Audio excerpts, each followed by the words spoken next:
ওই অনুকা পাখিটা বাপজি উড়তে শুরু করলো। বিরাট বড় পাখি বাবা। ওই পাখিটা ডানা মিলে মিলে নবী সুলাইমান আলাইহিস সালামের দরবারে এসে হাজির হয়ে গেল। সামনে বিরাট ফাঁকা জায়গা দেখে ওই অনুকা পাখিটা আপনার ধপাস করে বসে পড়ল। সুলাইমান আলাইহিস সালাম তিনি চেয়ার থেকে বাপজি দাঁড়িয়ে গেলেন। ডাক দেওয়ার পর বলেছিলেন, ও রাজবিন বারমশালাও, এত বড় পাখি আমি আজকে প্রথম দেখলাম। এই পাখির ব্যাপারে তুমি কি জানো? বলে, হুজুর আমি জানি। আপনি জিজ্ঞাসা করুন ওই পাখিটাকে, পাখিটাই তার পরিচয় দেবে। আল্লাহর নবী সুলাইমান ডাক দিয়ে বলেছিলেন, ও পাখি তোমার নাম কি তুমি বলাও। পাখিটা ডাক দিয়ে বলেছিল, আমার নাম অনুকাও। বলে, তুমি মনে হয় আমার এলাকার পাখি নয়, বাহির থেকে এসেছো। বলে, হ্যাঁ। বলে, নবী সুলাইমান আমি আপনার এলাকায় থাকি না, আমি সমুদ্র এলাকায় পাহাড়িতে বাস করি। আমি চড়াই করতে করতে আমি আপনার এলাকায় চলে এসেছিলাম, এটা আমার জানা ছিল না। নবী সুলাইমান আমি শুনলাম আপনি তকদির সম্পর্কে নাকি আলোচনা করবেন। বলে, হ্যাঁ। ও নবী সুলাইমান তাড়াতাড়ি বলুন আপনি তকদির কাকে বলতে চান? বল, অনুকা পাকে শুনে নাও। তকদির এমন একটা জিনিস শুনে নাও ভাই, এই যে তুমি আমার দরবারে এসেছো। বলে, হ্যাঁ। বলে, আমার দরবারে আসার তুমি তোমার মার পেটে আসার 70 বছর আগে আল্লাহ তোমার তকদিরে লিখে দিয়েছে তুমি আজকে আমার দরবারে আসবা। বলুন সুবহানাল্লাহ। পাখিটা বলল, তাই? বলে, হ্যাঁ। তাফসীরে লিখেছে সে তকদির সম্পর্কে নবী সুলাইমানের সাথে চ্যালেঞ্জ ছুড়েছিল, কিন্তু অবশেষে পাখিটা হেরে গিয়েছিল। সুলাইমান তিনি জিতে গিয়েছিলেন। ওনাকা পাখি নবী সুলাইমানকে নবী বলে মেনে চলে গেলেন। নবী সুলাইমান তকদির সম্পর্কে আলোচনা করার পরে উনি দেখলেন সবাই তো এখানে, উনি ভ্রমণ করতে যাবেন, ঘুরতে যাবেন। তাই সুলাইমান আলাইহিস সালাম উনি ডাক দিয়ে বাপজি ওই জায়গায় বলেছিলেন, ওয়া হুশিরা লি সুলাইমানা জুনুদুহু মিনাল জিন্নি ওয়াল ইনসি ওয়াত তায়রি ফাহুম ইউজাউন। আল্লাহর নবী সুলাইমান আলাইহিস সালাম তিনি ডাক দিয়ে বলেন, ওরে জিন মানুষেরা, ও পাখিরাও, আমি আমার সিংহাসন নিয়ে শুনে নাও। আমি এখান থেকে অনেক দূরে আমি ঘুরতে যাব, ভ্রমণ করতে যাব। বলো ও জিন মানুষ পাখিরা, তোমরা আমার সঙ্গে ঘুরতে যাবে কিনা? তাফসীরে এসেছে বাপজি নবী সুলাইমান আলাইহিস সালাম বলে, নিজের মাতৃভূমি থেকে বাপজি বাইরে ঘুরতে যাওয়া এটা নবীদের সুন্নাত। বাইরে ঘুরতে গেলে আল্লাহর এমন এমন নিদর্শন, আল্লাহর কুদরত দেখলে আপনি আশ্চর্য হয়ে যাবে। তো সুলাইমান আলাইহিস সালাম ডাক দিয়ে বলেছিলেন, এই জিন আর মানুষ, এই পাখিরা, এই সবাই কি তোমরা ঘুরতে যাবা? জিন আর মানুষ আর পাখিরা বলল, অবশ্যই যাব ঘুরতে।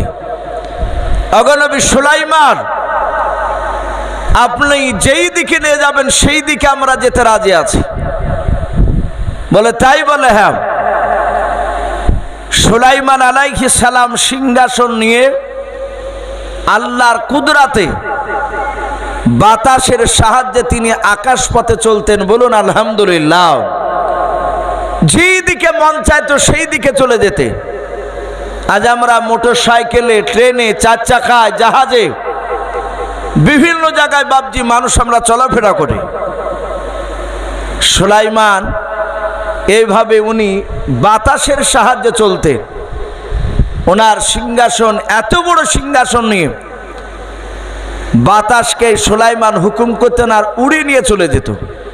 আল্লাহ বলে, পৃথিবীতে দুটো নবীকে আমি ক্ষমতা দিয়েছিলাম, তারা গোটা পৃথিবীর মাকলুকাতের কথা বলতে পারতেন, বুঝতে পারতেন। বলুন আলহামদুলিল্লাহ।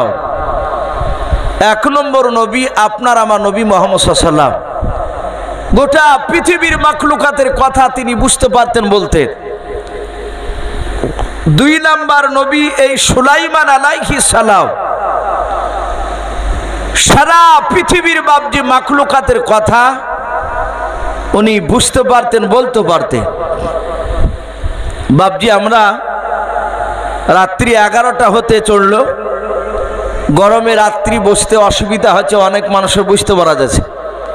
আমরা আর কিছুক্ষণ বাবজি একটু বসি, শেষ দোয়া নিয়ে আমরা বাড়ি যাব। একজন দুজন করে বাবজি উঠে উঠে চলে যাচ্ছে, হয়তো গরমে অসুবিধার কারণে। আমরা আর কিছুটা বাবজি একটু কষ্ট করে বসি। নবীজি বলেছেন, আর দোয়া মুখ্য ইবাদত, দোয়া হচ্ছে সমস্ত ইবাদতের মাগাজ। আমরা সকলেই বাবজি দোয়ার কাঙাল, দোয়ার জন্যই বসে আছি।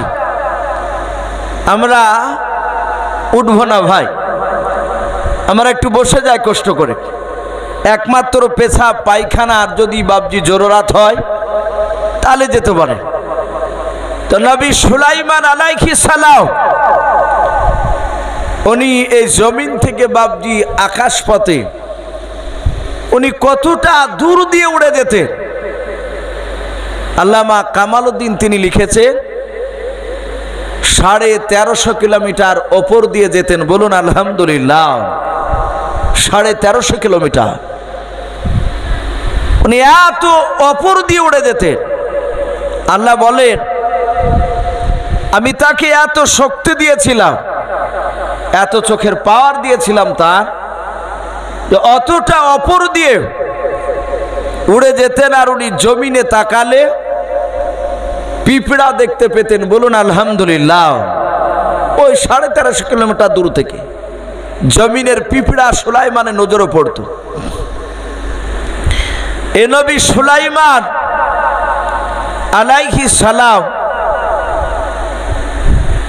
জিন আর মানুষ আর পাখিদেরকে নিয়ে উড়ে যেতে শুরু করলেন। অনেকটা দূর বাবজি আপনার আকাশ পথে উড়ে চলে গেছেন, অনেক দূর। সুলাইমান একটা ময়দান দেখে উনি ওই ময়দানে নামবেন। তার আগে বাতাসকে বাবজি একটু ইশারা করছে, এই বাতাস ওই সামনে দেখ একটা ময়দান দেখতে পাওয়া যাচ্ছে, বড় ময়দান। ওই ময়দানে আমার সিংহাসন খানা নামিয়ে দেবে। আল্লাহর নবী সুলাইমান আলাইহিস সালাম বাবজি যে ময়দানে নামবেন, ওই ময়দানের দিকে তাকিয়ে দেখলেন বাবা হাজার হাজার আপনার পিঁপড়া ছিল ওই ময়দানে। হাত্তা ইদা আতাও আলা ওয়াদিন নামাল, সুলাইমান বলেন আমি ময়দানে তাকে দেখলাম হাজার হাজার লক্ষ লক্ষ পিঁপড়া ছিল। আমি কয়েক কিলোমিটার দূর থেকে যখন আমি পিঁপড়াকে ইশারা করলাম, এই বাতাসকে ইশারা করলাম, বাতাস ওই জায়গায় নামিয়ে দেবে। আমার সিংহাসন খানা যখন নামতে ছিল ওই ময়দানটায়, ওই হাজার হাজার লক্ষ লক্ষ পিঁপড়ার মধ্যে থেকে মাত্র একটা পিঁপড়া দেখলাম আকাশের দিকে আমার সিংহাসনের দিকে তাকালো। তাকানোর পর ওই পিঁপড়াটা কি জানো, তার পিঁপড়াদেরকে প্রজাদেরকে গুনগুন করে কি যেন বললাম। সব পিঁপড়ারাও হুড় হুড় করে মাটি তন গর্তে তারা চলে গেল। শুধু একটাই পিঁপড়া জমিনের ওপরে দাঁড়িয়ে আছে, যে পিঁপড়াটা সুলাইমানের সিংহাসনের দিকে বাবজি তাকিয়েছিল। সুলাইমান আলাইহিস সালাম তিনি সিংহাসন থেকে বাবজি নামার পর উনি আকাশ সোজা দৌড়ে গিয়ে বাবজি পিঁপড়াটাকে আপনার ডানা হাত দিয়ে ধরলেন। ডানা হাত দিয়ে ধরার পর বাম হাতের তালুতে বাবজি পিঁপড়াটা আপনার নিলেন। সুলাইমান আলাইহিস সালাম ডাক দিয়ে বলেন, ও পিঁপড়াও, বল বল। আমি আকাশ পাত থেকে আমি তাকে দেখলাম, এই ময়দানে হাজার হাজার পিঁপড়া ছিল। তুই যেন কি যেন গুনগুন করে বললি, আর সব পিঁপড়ারা গর্তে চলে গেল, শুধু তুই গর্তে যাস নাই। ওই পিঁপড়া বল এমন কি কথা বলে তারা সবাই কেন গর্তে চলে গেল? পিঁপড়াটা সুলাইমানের হাতে তালুর উপরে। এই পিঁপড়াটা তফসিরে লিখেছে বাপজি, পিঁপড়াটা কত বড় ছিল। পিঁপড়া আমরা কয়েক রকমের দেখতে পাই। একটা পিঁপড়া দেখতে পাওয়া যায়, দেখেন আপনার বাঁশে থাকে, শিমল গাছে থাকে, ওই লাল টাইপের, ওটাকে কাঠ পিঁপড়ে বলেন, বলেন না আপনারা? বা কামড়ে দিলে ঠোঁটে যদি কামড়ায় তো ঠোঁটটা এরকম ওটা হয়ে যাবে। ওই পিঁপড়াকে দেখে বাপজি সবাই ভয় করে আমরা, যদি কামড়িয়ে দেয়। আর একটা পিঁপড়াকে বাপজি মস্তান পিঁপড়া বলা হয়, এটাকে আমরা ডাহা পিঁপড়া বলি, কালো টাইপের। ও আবার এইরকম বাপজি মুখ হাঁ করে এমনি করে বাপজি একদম বিলেটের মতন কাটিয়ে দেয়। কালো পিঁপড়া ডাহা পিঁপড়া তাই বলি। আবার এই মরা খেকে পিঁপড়াও আছে, ওই যে লাল লাল ছোট ছোট, ওই বাসাতে পা পড়ে গেলে একদম একার সঙ্গে মনে হয় যে 1000 পিঁপড়ে লেগে গেছে। আর একটা কালো পিঁপড়া ছোট ছোট, বা কামড়ায় না, পা পড়লে সাত কেরে গোটা গায়ে ঘুরিয়ে বেড়ায়, সরসরে পিঁপড়ে বলি আমরা। আল্লামা কামাল উদ্দিন বলেছেন পিঁপড়া 6000 রকমের আছে, বলুন আলহামদুলিল্লাহ। আমরা কয়েকটা দেখতে পাই। তাহলে ওই পিঁপড়াটা কত বড় ছিল? মুফাসসিরিন কেরাম লিখেছেন, সুলাইমান যে পিঁপড়াটাকে ডান হাত দিয়ে ধরে বাম হাতের এভাবে তালুতো নিয়েছিলেন, ওই পিঁপড়াটা ছিল একটা মুরগির সমান। একটা মুরগি হাতের উপর ধরে রাখা সম্ভব? পারবেন না আপনারা? সকলেই পারবো, আমরা বড় মানুষ। একটা মুরগি খুব বেশি বেশি ওজন হলে 700-800, 1 কেজি, তার বেশি তো না।